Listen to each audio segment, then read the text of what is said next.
너 같은 이혼녀 하나 떠난다고 중년 남자 인생이 흔들릴 것 같아. 그 문장이 카페 공기를 찢듯 떨어졌다.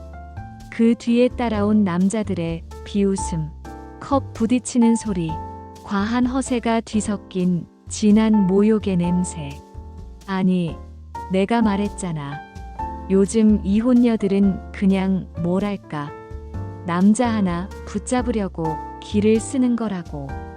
그 말이 카페 안 공기를 먼저 갈랐다. 문화센터 1층 카페. 유리창으로 오후 햇빛이 비스듬히 들어오지만 그 따뜻한 빛은 오늘따라 공기와 잘 섞이지 않았다. 대신 남자들의 목소리가 더 크게, 더 과하게 반사돼 카페 천장까지 울려 퍼지고 있었다. 평일 낮이었다. 보통이라면 여성 고객들이 조용히 차를 마시며 책을 읽거나 센터 프로그램을 기다리는 어르신들만 드문드문 앉아있을 시간. 하지만 오늘은 달랐다. 카페 한가운데 제일 넓은 테이블에는 중년 남자 넷이 둥글게 모여 앉아 있었다. 깃이 살짝 다른 정장 상에 허리춤을 압박하는 구두약 냄새 나는 벨트. 자기 나이를 잊은 듯한 허세가 섞인 웃음소리. 그들 가운데 제일 크게 웃는 남자가 있었다. 박재식, 50대 초반, 배가 약간 나온 몸을 구두굽으로 버티는, 딱 보기에도 나는 아직 현역이다라고 말하고 싶은 얼굴. 그 옆에서 다른 남자가 슬쩍 말을 받았다. 야, 그 말 조심해라. 사장님 듣겠다. 재식이 잔을 내려놓으며 입꼬리를 올렸다. 듣게 놔둬. 본인이 더 잘 알지 않겠냐? 혼자 사는 이혼녀가 이런 중년 남자 하나 붙잡으면 얼마나 편한데. 테이블 위 종이컵들이 덜컹거리며 흔들릴 만큼 남자들 웃음이 한번 크게 터졌다. 카운터 안 머그잔을 닦던 윤진의 손이 잠깐 멈췄다. 그녀는 이미 수백 번 들어온 단어였다. 이혼녀, 혼자, 남자 하나 붙잡으면 편하다. 처음 들었을 땐 얼굴이 화끈거렸고 두 번째, 세 번째에는 억울함이 치밀었다. 그리고 어느 순간부터는 그 감정들이 한 번에 올라오지 않도록 스스로를 마비시키는 법을 배웠다. 그래서 오늘도 그녀는 아무 일 없다는 듯 머그잔을 접시 위에 천천히 내려놓았다. 하지만 쟁반을 드는 손등엔 미세한 떨림이 내려앉아 있었다. 피부 위로 핏줄이 얇게 솟아오르는 느낌. 마치 누군가 손등 안쪽을 손톱으로 긁고 지나가는 것처럼. 사장님, 여기 아메리카노 3잔이랑 카페라테 하나 더. 주문을 외우는 직원 목소리 뒤로 재식의 허스키한 웃음소리가 이어졌다. 야, 너희도 알지? 이 카페 사장이 나한테 얼마나 잘하는지. 나 없으면 여기 얼마나 심심하겠냐고. 또 한 번 웃음. 조금 있다가 그보다 더 큰 웃음. 윤지는 쟁반 위에 잔 4개를 가지런히 올린 뒤 조용히 숨을 내쉬었다. 오늘도 버티자. 그녀는 그렇게 스스로에게 말하듯 속으로 중얼거렸다. 테이블 쪽으로 걸어가는 동안 재식의 시선이 슬쩍 그녀의 몸을 훑고 지나갔다. 바지 주머니에 한 손을 찔러 넣은 채 턱을 약간 치켜든 표정. 마치 이렇게 말하고 있는 것처럼. 내가 널 어떻게 생각하는지 알지? 윤지는 쟁반을 테이블에 내려놓으며 최대한 부드러운 목소리로 말했다. 아메리카노 3잔, 카페라테 1잔 나왔습니다. 사장님, 오늘 표정이 왜 그래?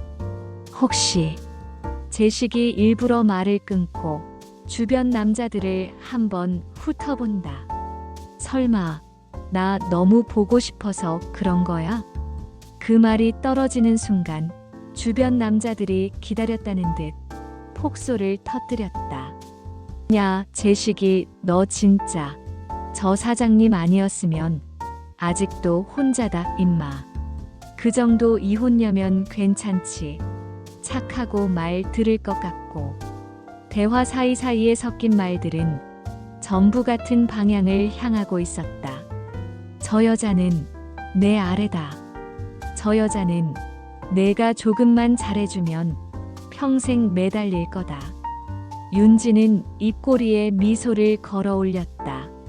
서비스업에서 많이들 쓰는 눈은 웃지 않지만 입만 웃는 표정. 맛있게 드세요. 그 말만 남기고 뒤로 돌아서는데 등 뒤에서 또다시 남자들의 농담이 이어졌다. 사장님 진짜 착하지 않냐? 내가 저 정도 이혼녀랑 만나면 평생 편하겠다. 야, 그러다 진짜 놓치면 울지 말고. 에이, 중년 남자가 무슨 여자를 울어. 떠나면 또 만나면 되지. 요즘 여자들 얼마나 많은데. 그러니까 중년 남자가 가장 두려워하는 건 떠나는 여자가 아니야. 붙잡아달라고 울고불고 매달리는 여자도 아니고. 농담처럼 던진 말.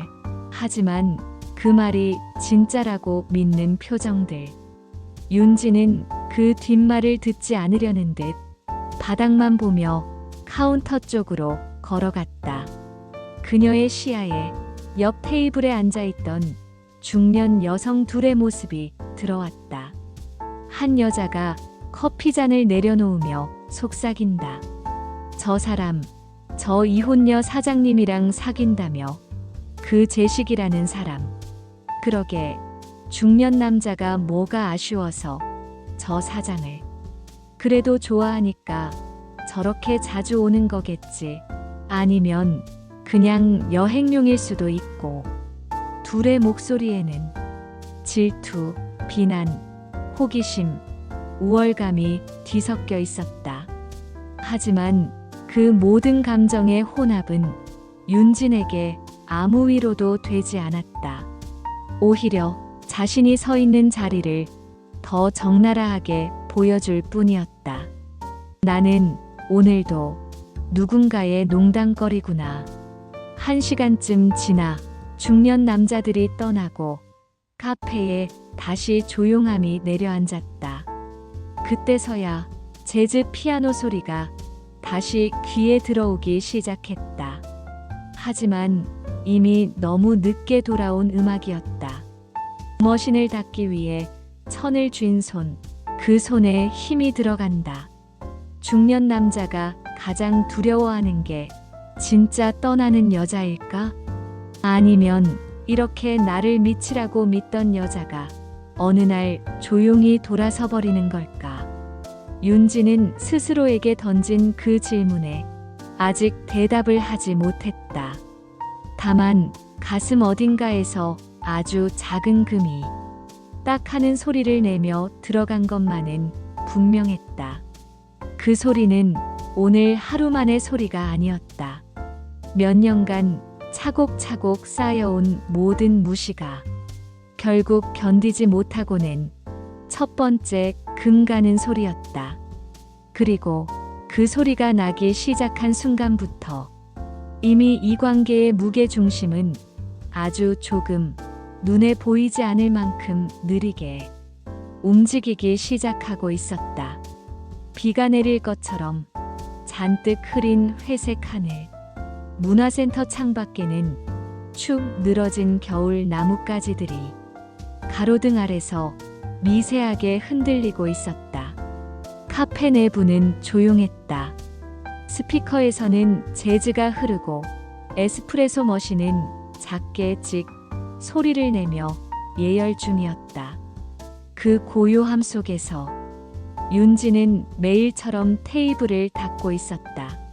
하지만 오늘은 손끝이 이상하게 둔했다. 무언가 마음의 표면에서 계속 걸리는 느낌. 털어내려 해도 털려나가지 않는 얇고 찝찝한 맛 같은 것. 그 기분의 정체는 스스로도 잘 알고 있었다. 제식, 그의 말, 그의 태도, 그의 시선. 웃으며 던진 말이었지만 모욕은 농담보다 오래 남는다. 그리고 그 말들은 밤새 머릿속에서 반복 재생되었다. 혼자 사는 이혼녀. 남자 하나 붙잡으면 편한 여자. 나 없으면 안 되는 여자. 그중 마지막 말이 유독 심장을 찔렀다. 나 없으면 안 되는 여자. 그래서 만만하게 대하고, 그래서 함부로 말하고, 그래서 상처를 줘도 돌아오니까 괜찮은 여자. 나는 언제부터 이렇게 보이게 된 걸까? 카페 자동문이 열렸다. 시원한 바람이 들어오고 그 바람보다 먼저 제식의 허스키한 목소리가 들어왔다. 사장님 나왔다. 윤지는 쟁반을 내려놓고 고개를 들었다. 그는 평소처럼 아무렇지 않은 얼굴이었다. 어제의 말들, 그 잔인한 태도는 그저 일상처럼 한 점 미안함 없이 사라진 얼굴. 커피. 진하게. 윤지는 말없이 고개를 끄덕였다. 그리고 그 단순한 대답 사이로 둘의 관계가 얼마나 어긋나 있는지 명확히 느껴졌다. 커피를 내리는 동안 제식은 휴대폰을 뒤로 젖혀 테이블에 툭 내려놓았다. 화면이 살짝 켜지며 알림이 떴다. 형, 그 이혼녀 아직도 챙기냐? 남자들이나 그렇지 왜 그 여자한테 시간 쓰냐? 형이 너무 받아주니까 달라붙는 거 아님? 문자 몇 줄. 하지만 그 몇 줄이 윤진의 폐를 천천히 조여왔다. 제식의 답장은 더 잔인했다. 얘는 나 없으면 안 무너질걸. 신이어 돼도 나만 잡는 타입이지 뭐. 윤진의 손이 순간 멈췄다. 기계에서 떨어지는 에스프레소 원액이 작게 튀면서 컵벽을 적신다. 검고 뜨거운 액체가 떨어지는 소리가 평소보다 더 선명하게 들렸다. 나 없으면 안 무너질걸. 그 한 문장은 관계 전체를 찢어놓는 칼이었다. 제식은 휴대폰을 아무렇지 않은 듯 뒤집으며 윤진에게 농담조로 말했다. 사장님, 오늘은 커피 좀 달게 줘. 내가 달달한 게 좀 필요해. 그의 농담은 늘 같았다. 처음엔 귀엽고, 그 다음엔 입꼬리를 올리게 했고, 나중엔 무난한 농담이 되었고, 이제는 아무 감정도 움직이지 않았다. 윤지는 묻지도 않고 커피를 내려놓았다. 제식이 컵을 들며 말했다. 사장님은 진짜 착하다니까. 그런데 요즘 표정이 왜 그래? 혹시 내가 어제 장난으로 한 말에 삐졌어? 장난? 어제? 그게 장난이라고? 윤지는 대답하지 않았다. 대답할 필요도 없었다. 그저 다시 카운터로 걸어갔다. 그녀의 걸음은 조용하지만 속으로는 불덩이가 하나 꺼지지 않은 채 심장 아래에서 타고 있었다. 정말이지. 사람은 말 한마디로 이렇게까지 바뀔 수 있구나. 커피를 내리는 손끝이 조금씩 떨리기 시작했다. 다시 보게 된 메시지가 머릿속에서 멈추지 않았다. 얘는 나 없으면 무너질걸. 실은 그 말이 가장 모욕적이었다. 너니까 감당해준다. 너니까 못 떠난다. 너는 내 아래다. 관계, 평균치, 무게중심.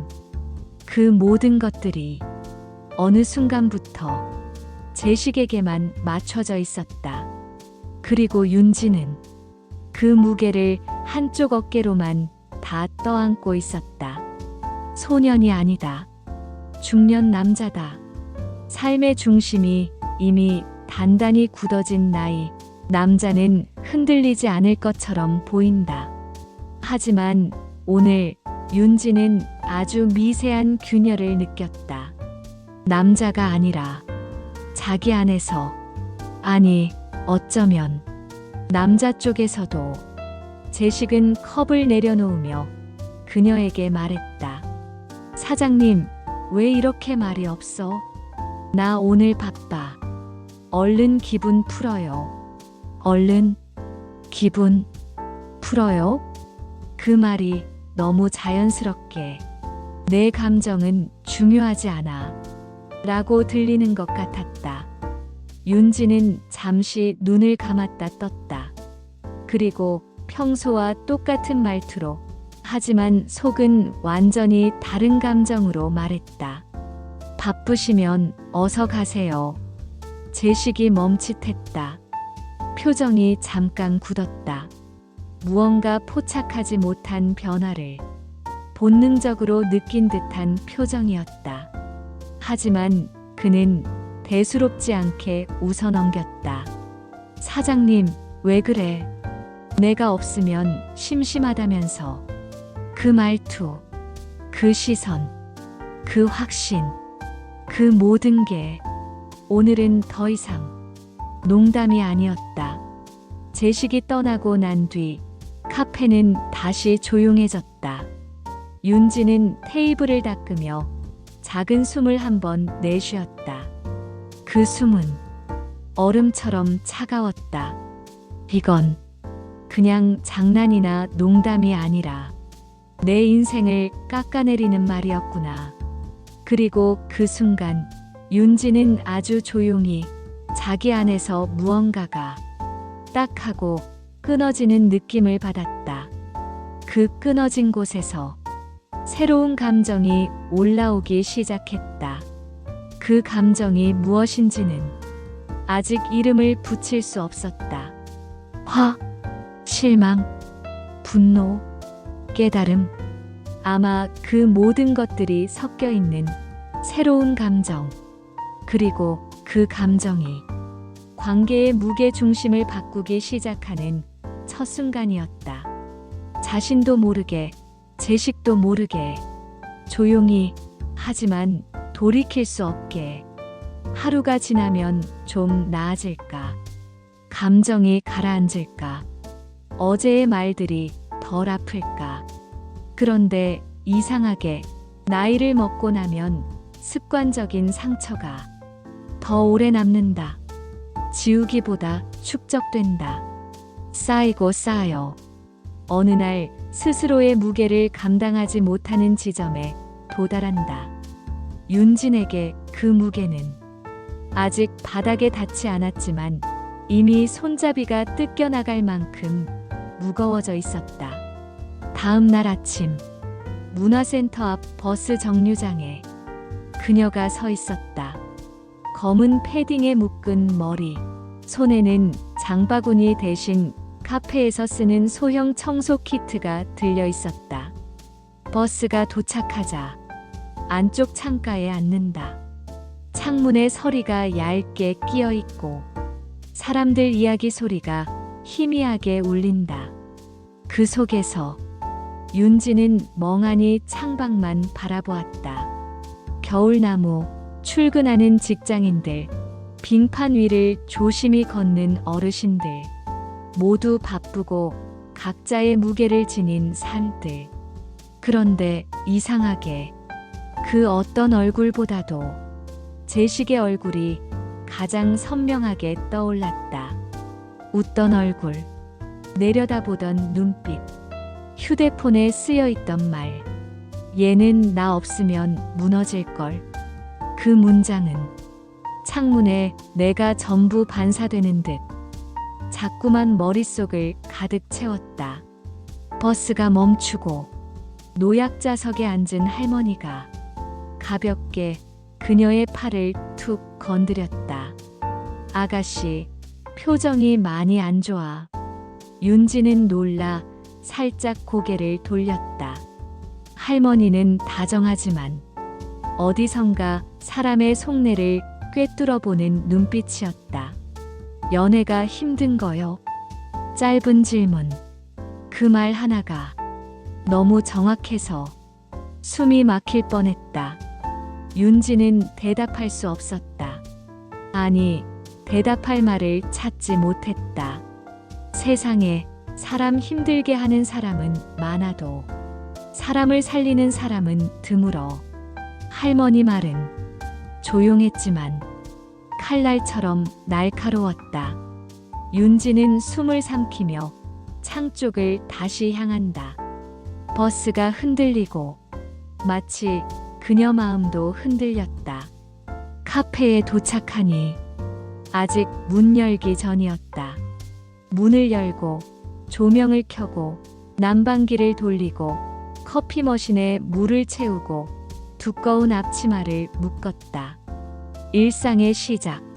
하지만 몸이 움직인다고 마음이 따라오는 건 아니다. 10시가 되자 첫 손님들이 들어오고 카페는 평소처럼 분주해졌다. 그래도 하루 종일 그녀 마음은 어딘가 허전한 구멍 하나를 품은 듯 했다. 점심을 넘긴 오후 2시.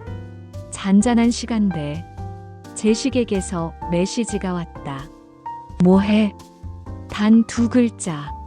그렇지만 묘하게 명령처럼 느껴지는 말투. 예전 같았으면 윤지는 곧바로 답장을 보냈을 것이다. 일하고 있어요. 커피 드실래요? 그런데 오늘은 휴대폰을 들고 있었음에도 손가락이 움직이지 않았다. 대답을 미루고 테이블을 닦는 동안 메시지가 하나 더 왔다. 읽네. 그 말투, 그 여유. 읽기만 해도 마치 그녀의 침묵은 잘못한 것처럼 보였다.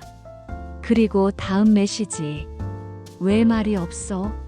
내가 어제 뭐라도 잘못했어? 내가 장난 좀 심했으면 웃지 그러냐?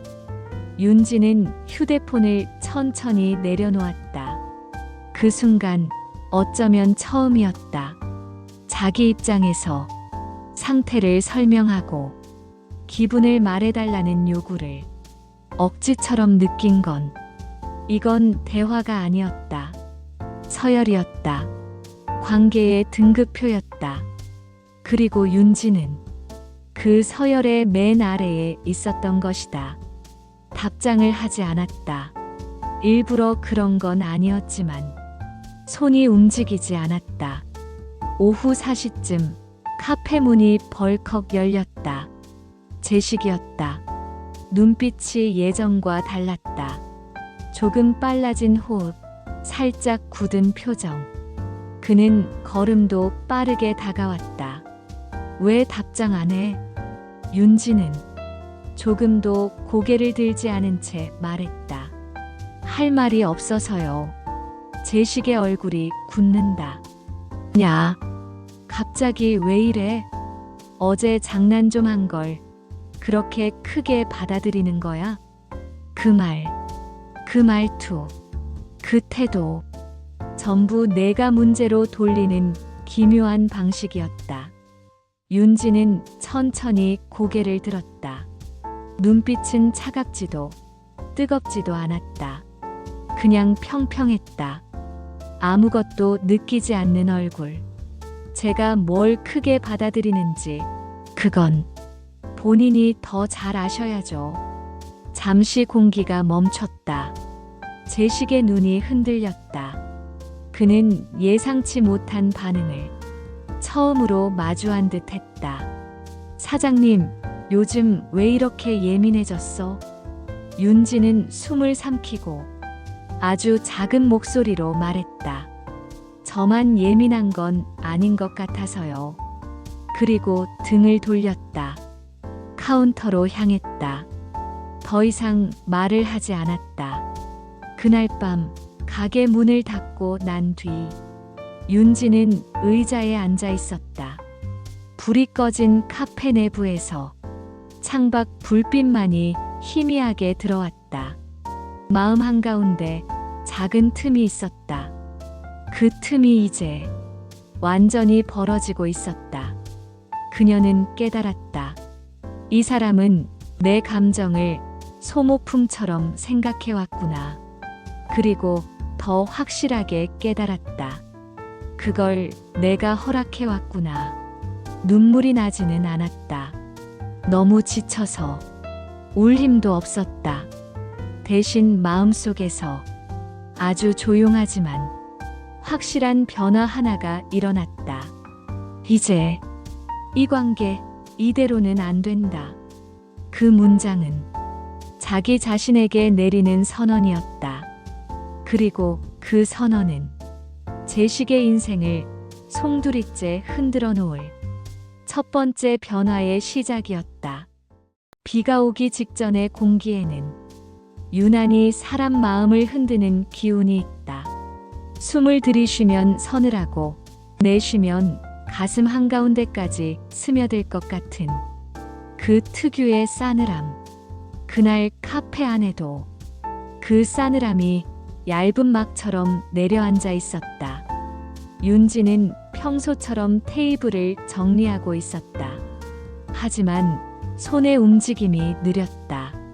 아니, 느리다기보다 머릿속이 무거운 생각들로 가득해서 손끝까지 전달되는 속도가 늦어진 느낌이었다. 문자 메시지의 문장. 얘는 나 없으면 무너질걸. 그 문장은 지난 며칠 내내 윤진의 귀에 들러붙어 떨어지지 않았다. 그때 카페 자동문이 스르륵 열렸다. 제식이었다. 그는 평소와 다름없는 얼굴로 들어왔다. 아니, 오히려 오늘은 더 밝았다. 무언가 기분 좋은 일이 있는 듯한 표정이었다. 반갑게 손을 흔들며 말했다. 사장님 뭐해? 나왔어. 그 말투는 언제나 자신이 환영받을 것이라고 당연하다는 듯 여기는 남자의 태도였다. 윤지는 억지 미소를 지어 보였다. 오셨어요.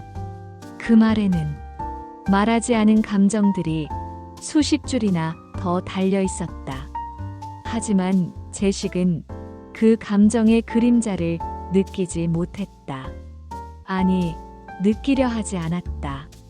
그는 앉자마자 휴대폰을 테이블에 턱 내려놨다. 그리고 무심하게 말했다. 그냥 여기 오면 편하잖아. 사장님이 내 스타일 잘 알잖아.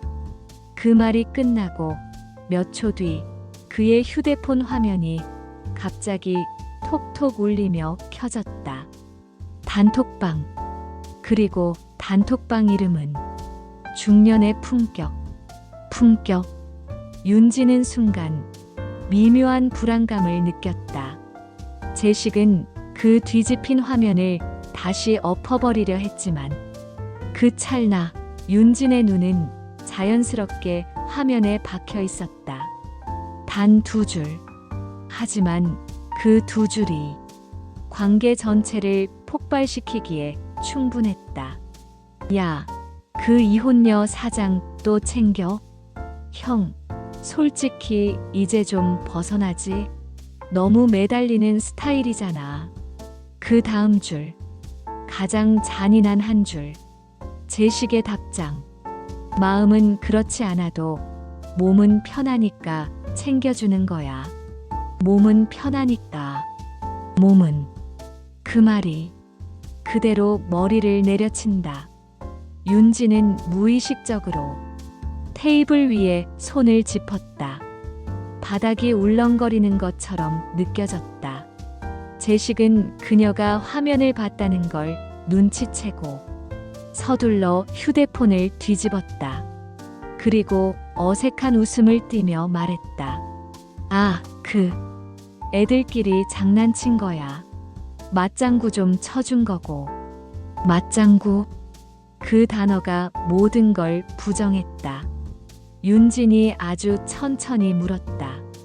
저를 매달리는 사람이라고 말한 건 장난이었나요? 제식은 그 말에 당황한 듯 순간 고개를 돌렸다. 아니, 사장님. 그냥 남자들끼리 하는 말 있잖아. 원래 좀 과장해서 말하고 그냥 농담이고. 그는 말을 흐렸다. 하지만 윤진의 표정은 이제 흐리지 않았다. 그녀는 조용히 커피 포트를 내려놓고 테이블을 닦는 척하며 말했다. 제식 씨. 그 이름을 부르는 순간 공기가 바뀌었다. 항상 사장님, 여기 오라고 부르던 사람에게서 처음 듣는 그녀의 공식적인 목소리.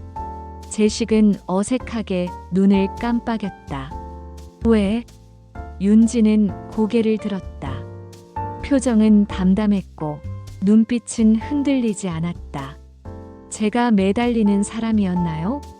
그 질문은 흔들리는 물에 던진 돌처럼 공간 전체에 파문을 일으켰다. 제식은 목을 한번 골랐다. 그게 아니라 사장님도 알잖아. 남자들끼리 하는 말은 좀. 그 말을 듣는 순간 윤지는 확실히 깨달았다. 이 사람에겐 내 감정은 가벼운 농담이고 내 마음은 남자들 사이의 대화에서 비웃기 좋은 소재일 뿐이라는 걸. 그녀는 테이블 닦던 손을 멈추고 아주 천천히 천을 내려놓았다. 제가요. 윤지는 말을 꺼내기 전 숨을 한번 길게 들이쉬었다. 그 단톡방에서 어떤 사람으로 이야기되는지 조금 전까지는 몰랐어요. 제식의 표정이 굳는다. 근데 윤지는 약간의 웃음을 띄었지만 그 웃음은 슬프지도 유치하지도 않았다. 그냥 이제 알겠다라는 표정이었다. 정말 그렇게 보였나 봐요. 그 말 하나에 제식의 얼굴에서 혈색이 빠져나갔다. 그게 아니라니까, 사장님. 진짜로. 애들끼리 그냥. 그럼요. 윤지는 부드럽게 말을 잘랐다. 그냥 그런 거겠죠. 그 목소리는 이제 이미 제식을 넘어선 사람의 목소리였다. 감정이 빠져나가고 남은 것은 매우 차분한 결정. 제식은 갑자기 불안해짐을 느꼈다. 그의 손끝이 미세하게 떨렸다. 그는 대화 분위기를 되돌리기 위해 억지 웃음을 지으며 말을 꺼냈다. 사장님이니까 얘기하는 거지. 다른 여자한테는 그렇게 안 해. 윤지는 미소를 지었다. 하지만 그 미소에는 단 한 방울의 감정도 없었다. 그러니까요. 그리고 아주 조용하게 말했다. 저도 이제 그렇게 안 하려고요. 그 순간 제식의 얼굴이 흔들렸다. 어색한 웃음도, 남자의 허세도, 익숙한 농담의 톤도 더 이상 통하지 않았다. 그는 처음으로 자신이 뭔가 잃어가고 있다는 걸 본능적으로 느끼고 있었다. 윤지는 고개를 천천히 숙이고 다시 일을 시작했다. 대화는 끝났다. 감정도 끝났다. 상처받는 역할도 끝났다. 그리고 그날 이후 제식은 처음으로 자신이 밀리고 있다는 두려움을 마음 깊숙한 곳에서 느끼기 시작했다. 며칠 뒤 문화센터의 복도에는 누군가 건반을 두드리는 소리가 은은하게 퍼지고 있었다. 낡았지만 따뜻한 소리가 나는 업라이트 피아노. 스피커를 통해 나오는 음악이 아니라 사람 손에서 직접 나오는 진짜 소리. 그 울림은 카페에서 하루 종일 남의 감정에 치이던 윤진에게 마치 다른 세계에서 건네는 숨 같은 존재였다. 윤진은 조용히 숨을 고르고 건반 위에 손을 올렸다. 천천히, 아주 천천히 도레미가 흘러나온다. 피아노 앞에 앉아 있는 사람은 카페 사장도 아니고 이혼녀도 아니고 누군가의 아래라고 취급받던 여자가 아니라 그저 음악을 좋아했던 한 사람이었다. 며칠 전 단톡방에서 본 글, 제식의 말투, 그 후의 대화, 그 모든 것이 한순간에 그녀의 마음을 비워냈다. 비워낸 자리는 그대로 텅 비어 있지 않았다. 오히려 새로운 무언가가 조금씩 차오르고 있었다. 윤 사장님, 여기 계셨어요? 문화센터의 강좌 담당 직원이 복도 끝에서 손을 흔들었다. 예, 잠깐요. 윤지는 웃으며 자리에서 일어났다. 직원이 들고 온 것은 작은 종이 공지였다. 종이에는 이렇게 적혀 있었다. 시니어 문화센터 작은 음악회 참여 안내. 참가자 모집 노래, 악기, 독창, 자율공연. 직원이 말했다. 이번에 작은 음악회 하거든요. 혹시 사장님도 나와 보실래요? 피아노 잘 치시잖아요. 피아노 잘 친다? 누군가 그녀에게 당신은 뭔가를 잘한다고 말해준 것이 얼마만인가. 윤지는 조금 당황한 듯 웃었다. 제가요? 아휴, 나이도 있어서. 직원은 고개를 절레절레 흔들었다. 여기 오시는 분들 대부분 60대, 70대세요. 오히려 사장님은 젊은 축이에요. 한번 해보세요. 어울려요. 그 말이 윤진의 가슴에 조용히 스며들었다. 어울려요. 그렇게 말해주는 사람도 있구나. 자신의 재능을, 취향을 하나의 사람으로 바라봐주는 사람. 같은 시간 카페 한쪽에서는 리모델링 준비가 시작되고 있었다. 문화센터에서 카페를 조그맣게 문화공연 공간으로 바꿔보자는 이야기가 나왔고, 윤지는 처음에 망설였지만 이내 결심했다. 카페 가구를 옮기는 동안 센터 직원들과 시니어 합창단 몇 명이 웃으며 도와주고 있었다. 사장님, 여긴 조명 달면 좋겠어요. 이쪽 벽에 악보장 세워요. 저쪽에는 간단한 무대로 만들면 되겠네요. 누군가 그녀의 의견을 물었고, 또 누군가는 그녀의 선택을 존중해주고, 또 다른 누군가는 그녀의 결정에 좋아요라고 말했다. 그 작은 말들이 얼마나 큰 자존감을 회복시키는지 그 누구도 몰랐을 것이다. 하지만 윤지는 그 말들 덕분에 숨이 깊어지는 것을 느꼈다. 그리고 그 순간 문득 떠오르는 사람이 있었다. 제식. 언제나 그녀에게 내가 뭘 하든 중요한 건 나. 그런 식으로 말하던 사람. 그에게는 윤진의 취향도, 감정도, 꿈도 전부 부차적인 것이었다. 그저 제식을 편하게 해주는 요소 중 하나일 뿐. 그런데 지금 그는 이 변화에 대해 아무것도 모르고 있었다. 아니, 알 필요도 없었다. 그녀 삶의 중심에서 점점 멀어지고 있었으니까. 리모델링 첫날 작업이 마무리되고 센터 사람들과 간단히 커피를 마시는 시간이 이어졌다. 합창단원 중 한 명이 웃으며 말했다. 사장님, 음악 좋아하시죠? 이번 작은 음악회 꼭 나와요. 우리 다 응원할게요. 맞아요. 사장님 무대 서시면 카페 분위기 확 바뀔 것 같아요. 누군가는 말끝에 이렇게 덧붙였다. 사장님은 무대가 잘 어울려요. 그 말에 윤지는 순간 말문이 막혔다. 살면서 그런 말을 들어본 적은 있던가? 누구 앞에서든 말을 많이 해야 하든 노래를 하든 무대를 한다든 그런 건 자신과는 관계없는 일이라고 생각해왔다. 하지만 지금 사람들은 그녀를 그렇게 보고 있었다. 또한 그렇게 믿고 있었다. 그리고 그 믿음은 그녀 안에서 절대 작지 않은 무언가를 흔들었다.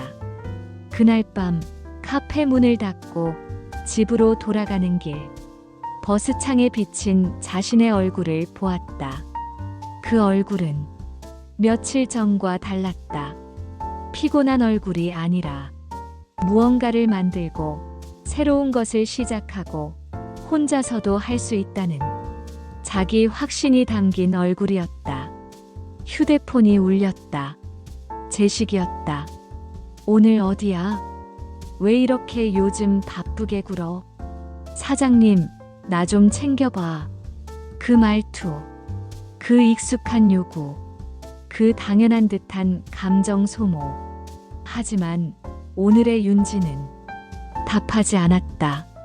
대답할 이유가 없었다. 설명할 필요도 없었다. 그녀는 휴대폰을 뒤집어 가방에 넣었다. 버스 창밖 가로등 불빛이 그녀 얼굴에 잠시 머물다가 흘러갔다. 그리고 그녀는 작게 미소 지었다. 이제 내 삶은 나 중심으로 움직인다. 그 미소는 누군가를 떠나는 미소가 아니었다. 누군가에게 과거를 돌려주는 미소였다. 그리고 그 미소 뒤에는 깊고 조용한 결심이 자리하고 있었다. 합창단 연습이 있는 날이었다. 문화센터 복도는 평소보다 더 활기찼다. 중년과 시니어들의 웃음, 성대가 떨리는 예열소리, 악보를 넘기는 부스럭거림. 윤지는 오늘도 작은 거울 앞에서 머리를 단정히 묶고 베이지색 니트와 검은 바지로 깔끔하게 입었다. 지난 며칠 사이에 그녀 표정엔 뭔가 달라진 기운이 있었다. 눈빛이 흔들리지 않았고 어깨가 펴져 있었으며 표정이 더 뚜렷해졌다. 누군가에게 설명하기 어려운 변화. 하지만 누가 보더라도 저 사람 달라졌다라고 느낄 수 있는 그런 변화. 오늘도 제식에게서 연락이 왔다. 사장님, 오늘은 뭐 해? 이번 주는 나 좀 챙겨봐라. 저번처럼 피아노 치는 척 하지 말고. 그 말투. 여전히 당연한 요구와 명령의 중간쯤. 그러나 이제는 그 요구가 전혀 그녀를 흔들지 않았다. 윤지는 메시지를 읽고 바로 화면을 껐다. 연습실 문을 열자 시니어 합창단원들이 환한 얼굴로 그녀를 반겼다. 윤 사장님, 오늘도 피아노 반주 도와주실 거죠? 오늘은 노래 선생님도 온다던데. 우리 사장님 준비됐어요? 사장님, 요즘 얼굴 좋아졌어. 예전보다 훨씬 밝아. 그 말 한 문장이 윤진의 마음속 얇은 막을 들썩이게 했다. 밝아졌다. 좋아졌다. 변했다. 그 말들은 단순한 칭찬 그 이상이었다. 그녀에게 새로운 기준점을 만들어주는 말이었다. 그 시간 카페 앞 제식이 복도 끝에서 주변을 두리번거리고 있었다. 어디에도 윤진이 보이지 않았다. 카페 안, 복도 벤치, 출입구 근처. 평소라면 그는 카페 문을 열기만 하면 윤진이 안쪽에서 고개를 들어 그를 보고 미소를 지었을 것이다. 하지만 오늘 그는 2번, 3번, 4번 계속 주변을 찾아다녔다. 조금씩 불안이 올라왔다. 어디 갔지? 그는 자신조차 이 말을 이렇게 초조하게 내뱉게 될 줄 몰랐다. 그러다가 어디선가 피아노 소리가 들렸다. 제식은 고개를 들었다. 복도 끝 연습실 방향에서 흘러나오는 그 길을 따라 걸어가면서 그의 표정은 점점 굳어졌다. 문틈 사이 사람들 사이에 앉은 윤진이 보였다. 시니어 합창단 사이에서 반주를 도와주며 웃고 있는 윤진. 그녀의 옆에는 고령의 남성 단원들, 누구와도 편하게 이야기하는 그녀 모습. 그리고 무엇보다 그녀의 눈빛이 예전처럼 누군가의 눈치를 보지 않는 눈빛이었다. 제식은 잠시 문 앞에서 멈춰섰다. 그리고 무언가 가슴 깊은 곳에서 이상한 감정이 스르륵 올라왔다. 처음에는 그게 뭔지 몰랐다. 어머지, 식은 땀 같은 것이 등을 따라 내려갔다. 그러다 깨달았다. 두려움. 연습이 끝난 뒤 윤진이 악보를 정리하며 복도로 나왔다. 그녀 앞에서 제식이 서 있었다. 너 여기 있었어? 목소리는 평소처럼 여유롭고 농담처럼 들렸지만 그 안에는 분명한 불안이 묻혀 있었다. 윤진은 조용히 고개를 숙여 인사했다. 네, 연습이 있어서요. 연습? 제식이 초조하게 되묻는다. 응, 뭐 카페 일이 먼저 아니야? 예전 같았으면 이 말에 윤진은 당황했을 것이다. 하지만 오늘의 그녀는 조용하게 말했다. 둘 다 하죠. 카페도 하고 제가 하고 싶은 것도 하고. 제식은 이상하게 그 말에 더 불안해졌다. 사장님, 요즘 왜 이렇게 바빠졌어?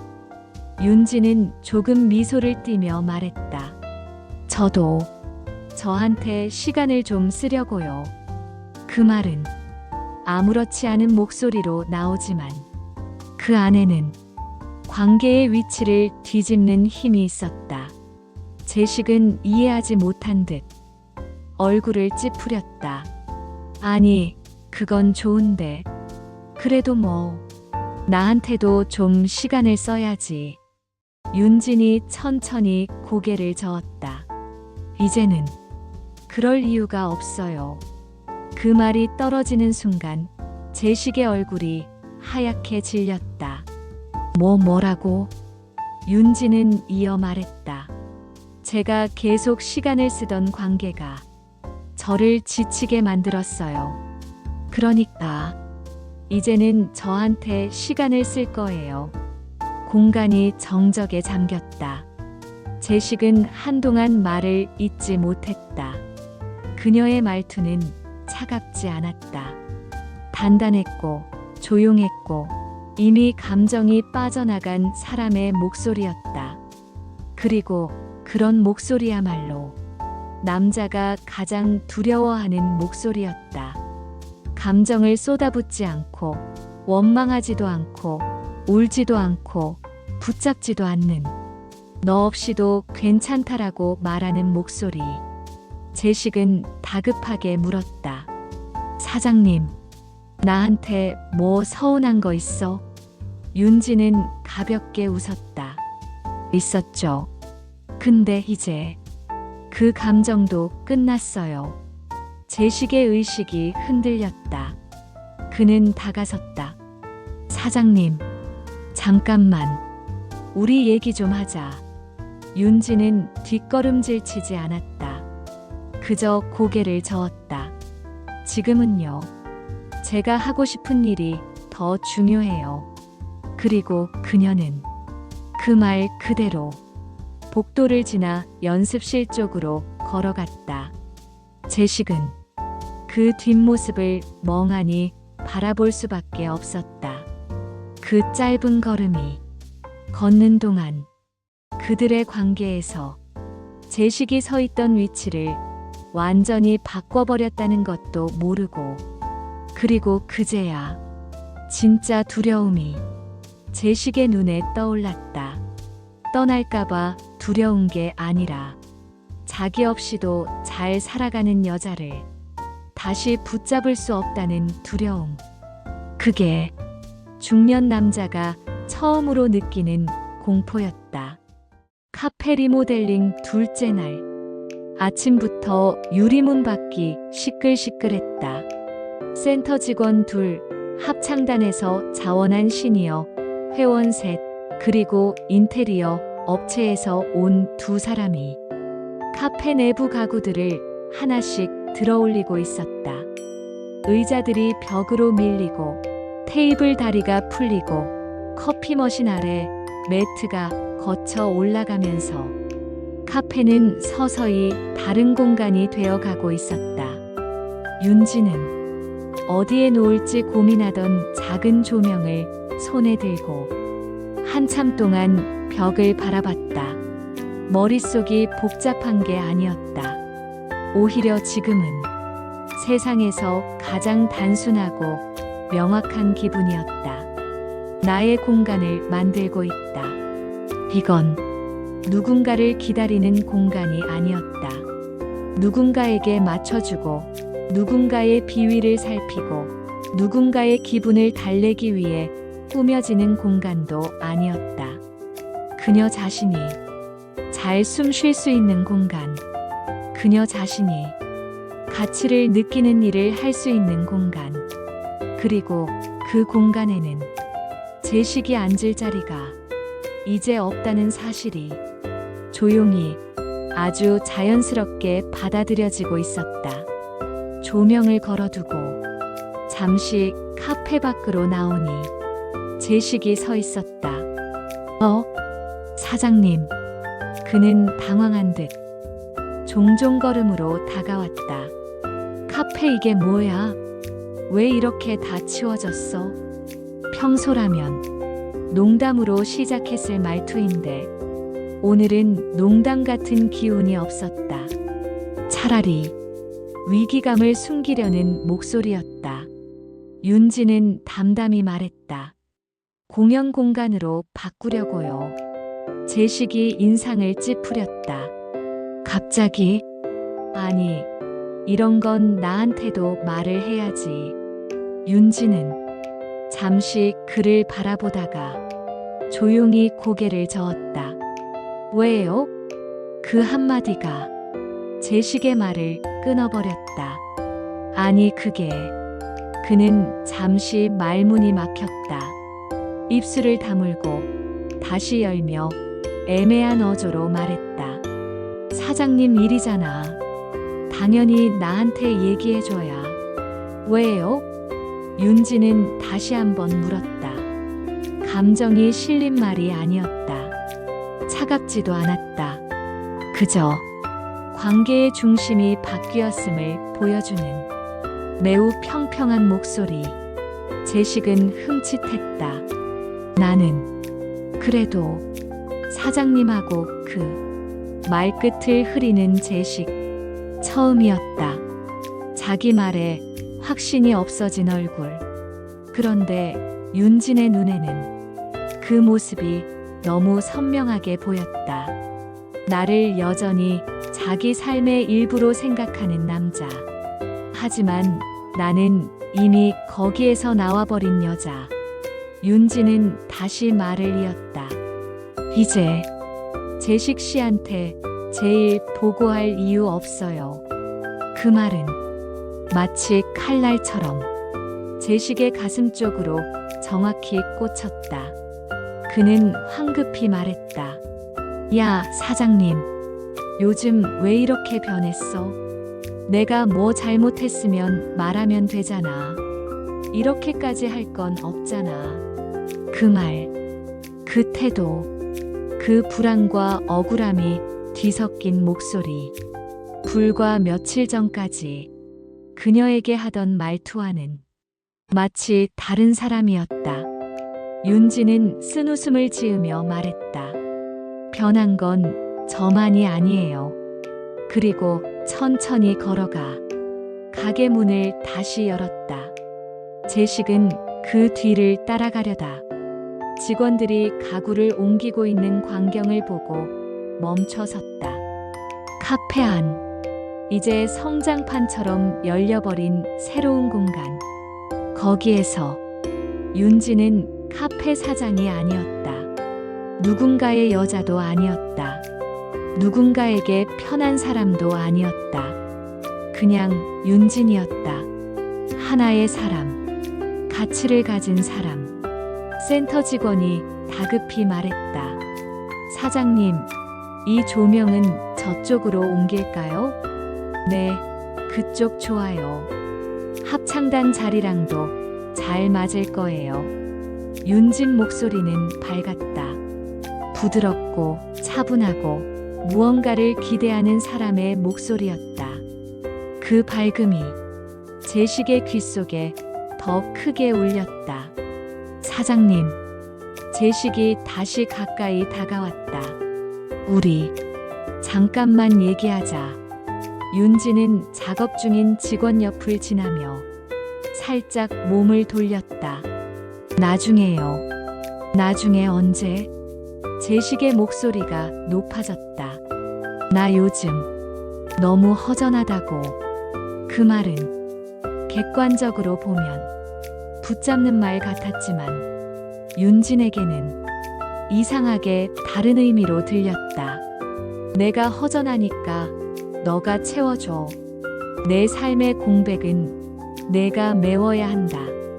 그것이 그동안 윤진이 지쳐왔던 가장 큰 이유였다.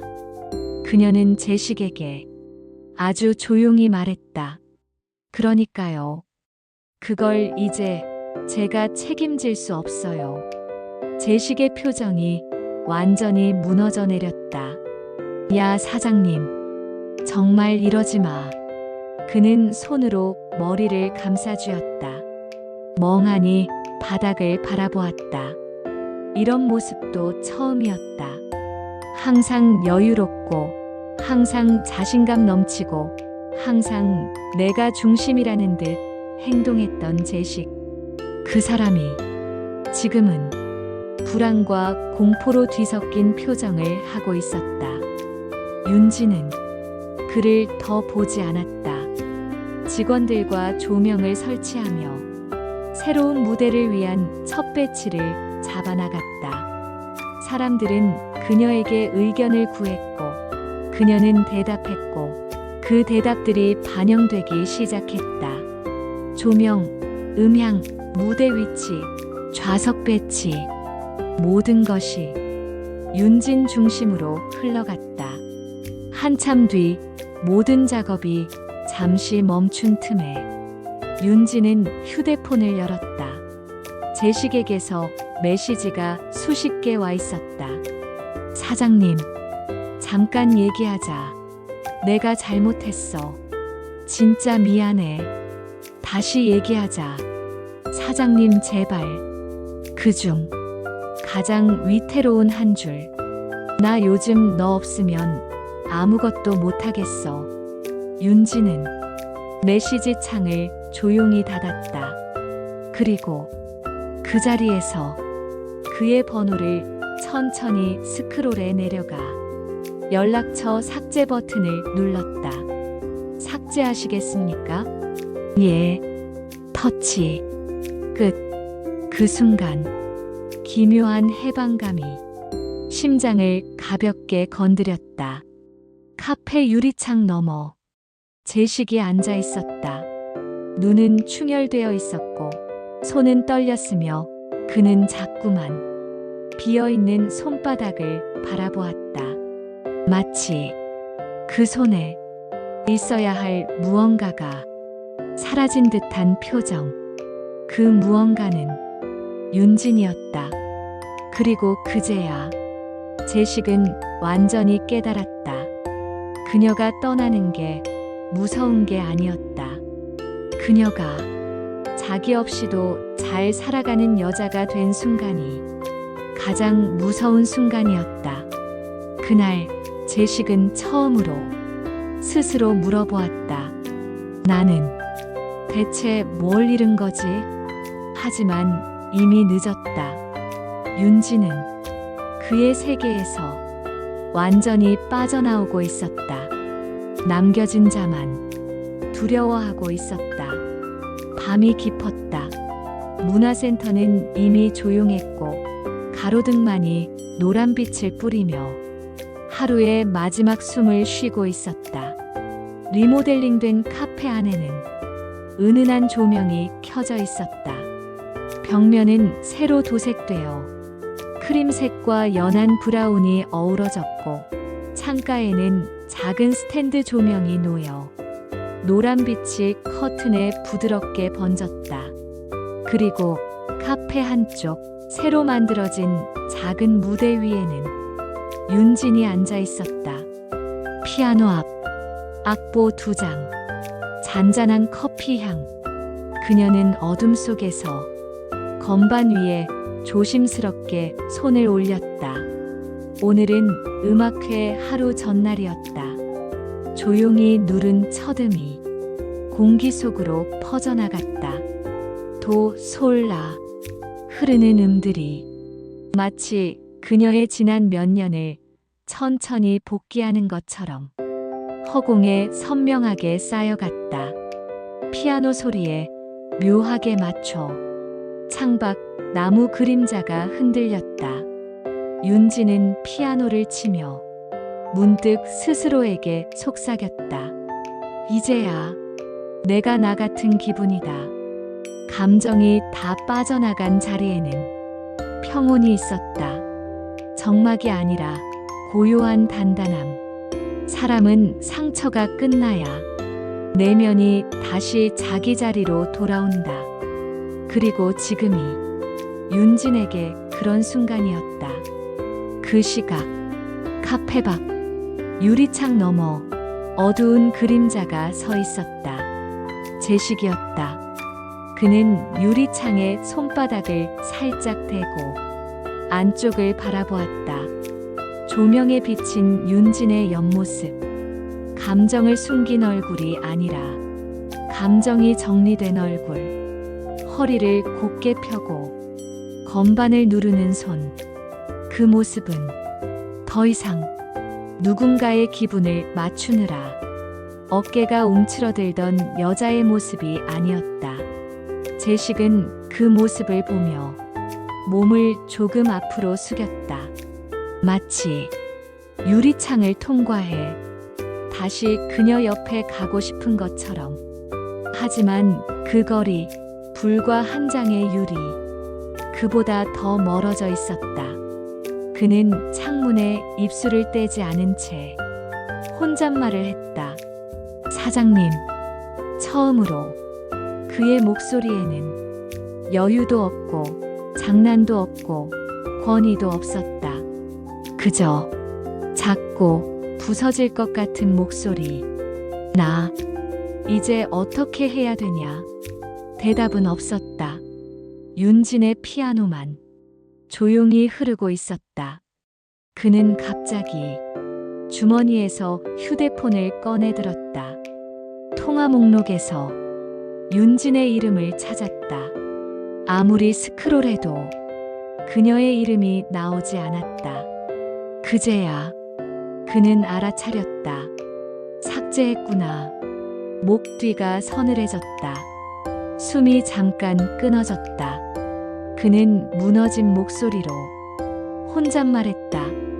진짜 끝난 건가? 그 목소리는 자신에게조차 들리지 않는 기도에 가까웠다. 카페 안, 윤지는 연주를 멈추고 커피를 한 모금 마셨다. 그리고 창밖을 향해 아주 천천히 고개를 돌렸다. 유리창 너머 제식이 있었다. 어둠에 묻힌 얼굴, 말라버린 눈빛, 떨리는 어깨. 윤진의 시선이 창밖 그에게 닿았다. 하지만 그녀의 표정은 감정이 바깥으로 흐르지 않는 얼굴이었다. 그저 조용히 담담히 바라볼 뿐. 그 둘 사이에는 말 대신 현실이 놓여 있었다. 제식은 그녀와 눈이 마주치자 입술을 떨며 말했다. 사장님, 나 실수했어. 윤지는 아주 천천히 차 한 모금을 더 마셨다. 그리고 부드럽게 고개를 끄덕였다. 하지만 그 끄덕임은 그래, 알겠어가 아니라 이제 이해했어에 가까웠다.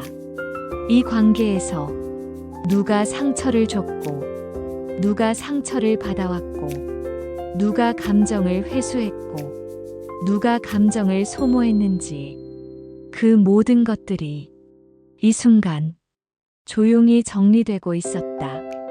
윤지는 유리창 너머 제식에게 아주 조용히 입술을 움직였다. 고마웠어요. 제식은 놀란 듯 한 발 내딛었다. 사장님, 다시 얘기할 수는. 그러나 그 말이 끝나기 전에 윤지는 부드럽지만 확고한 목소리로 말했다. 이제는 제가 가는 길을 갈게요. 그 문장은 조용하지만 이야기 전체를 마무리하는 가장 단단한 선언이었다. 제식의 표정이 그 자리에서 무너졌다. 그는 잠시 유리창을 손으로 짚고 고개를 숙였다. 숨이 흔들렸다. 어깨가 무너졌다. 어떤 말도 나오지 않았다. 그는 그제야 완전히 깨달았다. 떠나는 여자가 아니라 자기 없이도 잘 살아가는 여자가 중년 남자가 가장 두려워하는 존재라는 걸. 그리고 윤지는 더 이상 그의 세계에 머물 이유가 없었다. 윤지는 다시 피아노 앞에 앉았다. 창밖 어둠과 창 안 조명이 서로 다른 세계처럼 보였다. 그리고 그녀는 건반 위에 손을 올렸다. 오늘이 처음도 아니고 마지막도 아니었다. 하지만 이 순간만큼은 새로운 인생의 첫 장을 넘기는 기분이었다. 이제 내가 나를 선택해야지. 그녀의 손끝이 천천히 건반을 눌렀다. 맑은 음 하나가 카페 전체에 퍼졌다. 바깥에서는 제식이 천천히 돌아서 가로등 사이로 걸어가고 있었다. 그 뒷모습은 무너진 사람의 뒷모습이었고 다시는 돌아오지 못할 사람의 뒷모습이었다. 그리고 카페 안에서는 윤진의 음악이 흘러나오고 있었다. 그 음악은 그녀의 새로운 삶의 시작을 알리는 조용한 선언이었다.